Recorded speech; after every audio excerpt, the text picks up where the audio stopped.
అందరికీ నమస్కారం. మరి ఇవాళ ఒక నెల రోజుల క్రితం ఇక్కడ కనీస వసతులు లేవు, కనీస సౌకర్యాలు లేవు, మమ్మల్ని ఆదుకోండి అని ఇక్కడ ఈ 5 గిరిజన గ్రామాల ప్రజలు కృపావలస, దీవెన వలస, రామన్న వలస, ప్రియా వలస, చిన్నక్కేన వలస గ్రామ ప్రజలు వారి శాంతియుతంగా నిరసన తెలపడంతో పవన్ కళ్యాణ్ గారి ఆదేశాల మేరకు బొబ్బిలి నియోజకవర్గ జనసేన పార్టీ ఇన్ఛార్జ్ పెద్దలు గిరడప్పలస్వామి గారు వారి యొక్క బృందంతో వచ్చి ఈ గ్రామాలన్నింటినీ కూడా అధ్యయనం చేయడం జరిగింది. అదేవిధంగా నిరసన తెలియజేసిన వెంటనే, వారి యొక్క ఆందోళన తెలియజేసిన వెంటనే ప్రభుత్వం కూడా వెంటనే స్పందించి రెవెన్యూ వారిని, ఆర్డీఓ గారిని, ఎంఆర్ఓ గారిని అందరినీ కూడా ఇక్కడికి పంపించడం జరిగింది. ముఖ్యంగా అప్పలస్వామి గారు మేము కలిసి ఇక్కడికి వద్దామని గత వారం 10 రోజులుగా అనుకుంటున్నాం. అనేక కార్యక్రమాల వల్ల రాలేకపోయాం. మళ్ళీ రేపు అసెంబ్లీకి వెళ్ళిపోతే మళ్ళీ నెల రోజులు అవ్వదు. ఎట్టి పరిస్థితి ఇవాళ పెట్టుకోవాలని ఎన్ని పనులున్నా ఇవాళ వచ్చి ఫస్ట్ హ్యాండ్లో వీరి యొక్క సమస్యల్ని మనం అధ్యయనం చేయడం జరిగింది. ముఖ్యంగా వీళ్ళకి మెయిన్ కావాల్సింది ఒకటి ఏంటంటే విద్యుత్ సమస్య. కాకపోతే ఇక్కడ ప్రతిబంధన ఏమిటంటే ఈ 5 గ్రామాలు నివాస స్థలాలు అవనివ్వండి, పొలాలు అవనివ్వండి, అన్నీ కూడా అటవీ భూముల్లో ఉన్నాయి. వీళ్ళు సుమారు 20 సంవత్సరాల క్రితం, 18-20 సంవత్సరాల క్రితం ఇక్కడికి వచ్చి ఇక్కడ స్థిరపడినటువంటి పరిస్థితి. ఇక్కడికి వచ్చి వాళ్ళు 20 సంవత్సరాలు అయినప్పటికీ ఇవన్నీ కూడా అటవీ భూముల్లో ఉన్నాయి. అటవీ భూముల్లోని కొన్ని చేయడానికి కొన్ని ప్రతిబంధనలు ఉన్నాయి. అది వెంటనే వాళ్ళ ముందే ఎలక్ట్రికల్ డిపార్ట్మెంట్తో మాట్లాడడం జరిగింది.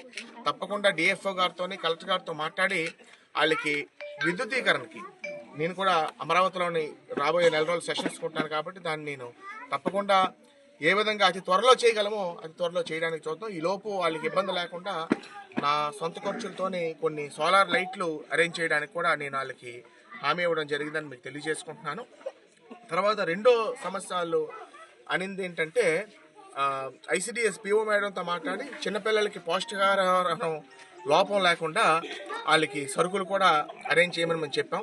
అదేవిధంగా రెవెన్యూ సిబ్బందికి మరి రేషన్కి ఇబ్బంది లేకుండా చేయమని చెప్పాం. ముఖ్యంగా ఈ అన్ని సమస్యలకి పరిష్కారం ఏంటంటే వీళ్ళని ఏదో ఒక పంచాయతీలో విలీనం చేయడం.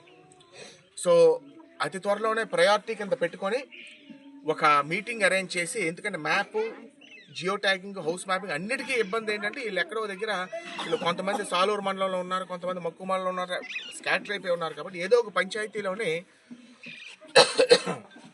వీళ్ళని విలీనం చేస్తే more than half of the problems, 60-70% problems అన్నీ కూడాను క్యాస్ట్ ఇన్కమ్ సర్టిఫికేట్ అవ్వనివ్వండి, రేషన్ అవ్వనివ్వండి, ఇతర అవ్వనివ్వండి, ఇవన్నీ కూడా పరిష్కారం అవుతాయి. కాబట్టి వీళ్ళని ఏదో ఒక పంచాయతీలో విలీనం చేస్తామని మీకు అందరికీ కూడా తెలియజేసుకున్నాం. అంటే ఏ పంచాయతీ అనేది ఎలాగనేది వాళ్ళకి వీలుగా అన్ని విధాలుగా జాగ్రఫికల్గా ఏదైతే ఫీజిబుల్లో అక్కడ మనం ఆ ప్రక్రియ పూర్తి చేసి తప్పకుండా వీళ్ళకి అన్ని విధాలుగా మనలో కలుపుకొని మన మనుషులుగా వాళ్ళకి అన్ని విధాలుగా సకల సౌకర్యాలు కల్పించడానికి నా వంతు కృషి చేస్తానని మీకు అందరికీ కూడా తెలియజేసుకుంటున్నాను. రహదారి సౌకర్యానికి సంబంధించి రెవెన్యూలకి ఇక్కడ వాళ్ళ ముందే ఆదేశాలు ఇవ్వడం జరిగింది. వెంటనే మల్లంపేట నుంచి ఏదైతే గోర్జ్ ఉందో దాన్ని ఇమీడియట్గా సర్వే చేసి ఏమైనా లీగల్ కాంప్లికేషన్స్ లేకుండా అయితే వెంటనే ఇక్కడ వరకు వాళ్ళ గ్రామం వరకు ఫార్మేషన్ చేయడానికి అతి త్వరలోనే చర్యలు తీసుకుంటామని మీకు అందరికీ కూడా తెలియజేసుకుంటున్నాను. నేను చెప్తుంది ఏంటంటే వాళ్ళు నా దగ్గరికి వచ్చినప్పుడు కూడా నేను వస్తానని కూడా చెప్పాను. మీకు అందరికీ తెలుసు, రోజుకి నేను 7-8 ఊర్లు ఇవన్నీ తిరుగుతుంటాను. కొంచెం పని ఒత్తిడి విపరీతంగా నాకు ఉండడం వల్ల పండగ పోయాక వస్తానని కూడా వాళ్ళ చెప్పడం జరిగింది. కాకపోతే ఈలోపు వారు ఎవరో ఏదో అపోహలు పెడితే దానికి వాళ్ళు నిరసన తెలపడం జరిగింది. నిరసన తెలపడం అనేది తప్పు కాదు. వాళ్ళకి ఇక్కడ ఉన్నటువంటి చాలా రిమోట్ ఏరియాలో ఇక్కడ అనునిత్యం ఇవాళ ఒకరోజు రావడానికే 3 కార్లు అరగంట 30 గంట పట్టింది బొబ్బిలి నుంచి బయలుదేరి రావడానికి. ఇక్కడికి వాళ్ళు అనునిత్యం ఇక్కడ ఉంటున్నారు కాబట్టి వాళ్ళు కష్టాల్లో ఉన్నటువంటిది వాస్తవం. ఎలాగా వాళ్ళకి సౌకర్యాలు కల్పించి ఏ విధంగా వాళ్ళని ఆదుకోగలమో, ఏ విధంగా వాళ్ళని శుభ్రంగా చూసుకోగలమో బొబ్బిలి ప్రాంత వాసులుగా మేమందరం కూడా బాధ్యత తీసుకుంటాం. నేను అవ్వనివ్వండి, అదేవిధంగా పూర్తి బాధ్యత వహిస్తారు మన జనసేన పార్టీ నాయకులు గిరిరప్పల స్వామి గారు, జనసేన కార్యకర్తలు అందరూ కూడా మరి పూర్తి బాధ్యత వహిస్తారని మీకు అందరికీ కూడా తెలియజేసుకుంటున్నాను. తప్పకుండా ఆ ప్రక్రియ ఇవాళ నుంచే స్టార్ట్ అవుతుందని మీకు తెలియజేసుకుని, అదే ఒక బోర్ అడిగారు, ఆ బోర్ కూడా తప్పకుండా నేను సొంత డబ్బులతో తీయించుతానని వాళ్ళకి అది కూడా హామీ ఇవ్వడం జరిగింది. అయితే ఇంకొక ముఖ్యమైనటువంటి విషయం, పవన్ కళ్యాణ్ గారు బొబ్బిలి వీణ యొక్క ఖ్యాతిని మరింత పెంచడానికి బొబ్బిలి వీణ తయారీకి అవసరమైనటువంటి కలప ఏదైతే పనసకర్ర ఉంటుందో దాన్ని వారు అరేంజ్ చేయడం, వీణ కళాకారుల్ని వీణ యొక్క ఖ్యాతిని ప్రపంచవ్యాప్తంగా ఇంకా పెంపొందించడానికి వారు చేసినటువంటి కృషికి, వారు చేస్తున్నటువంటి సాయానికి 2 చేతులు జోడించి బొబ్బిలి ప్రజల తరఫున వారికి నా హృదయపూర్వక తెలియజేసుకుంటున్నాను.